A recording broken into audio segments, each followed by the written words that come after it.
Okay, so as a future teacher, in my social studies methods classes, we have learned about the lack of social studies instruction just in schools in general. And I think that that really leads to like the lack of accountability.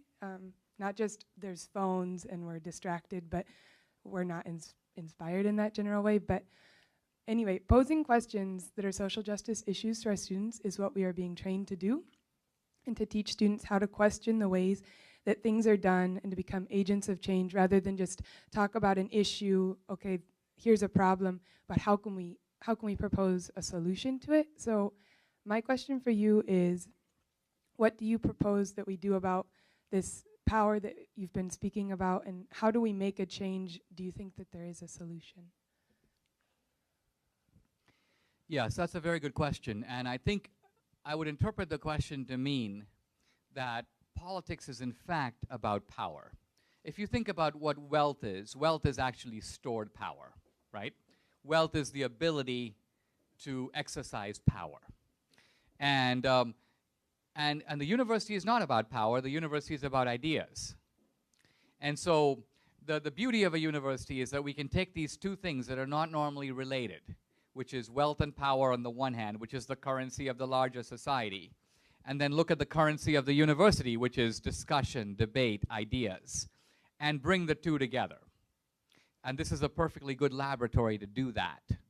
Now, in order to do that, though, there are two things that we have to keep in mind that, in my view, don't go on typically in universities. Number one, I'm a great believer in social justice, but the problem is that social justice is something to be argued about. It's not self-evident.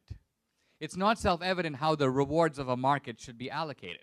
It's not self-evident what's fair. In politics, for example, I've heard now 100 times Obama say, you have to pay your fair share. My question to him is, what is that fair share? In other words, if he's a liberal, it's always reasonable to ask a liberal who wants change, in what society, liberal, would you be a conservative?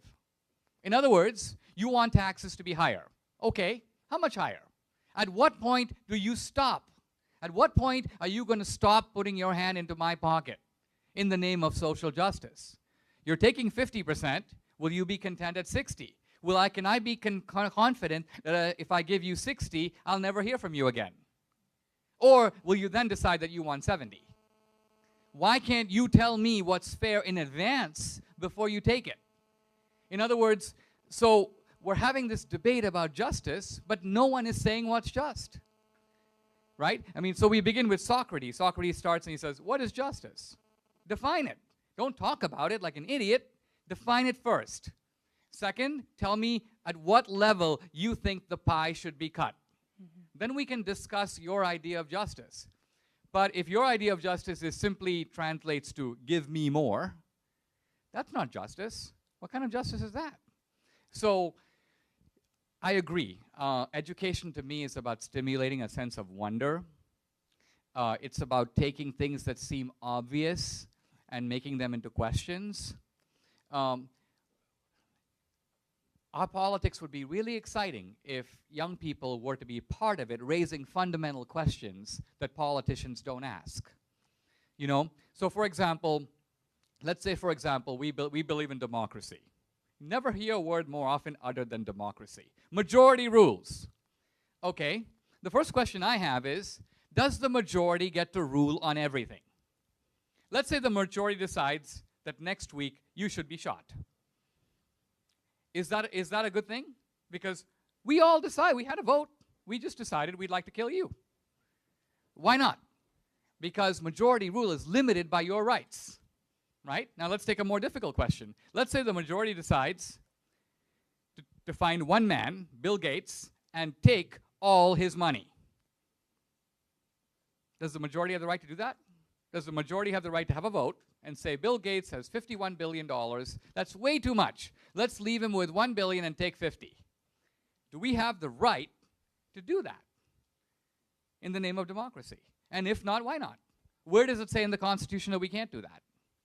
So to me, these are like fundamental types of questions, right? It'd be really good to have these debated on campuses like this one. What are the limits of majority rule? Where does majority rule stop? The majority has power, but the founders believe the majority has power within specified domains. They have no power outside those domains. What are those domains? So, anyway, to me, that's what college is all about. And when these debates don't occur, I think then you as students, as young people, are being cheated.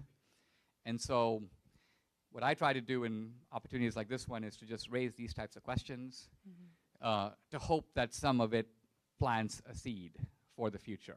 Let me say in conclusion, I've been very pleased to be here.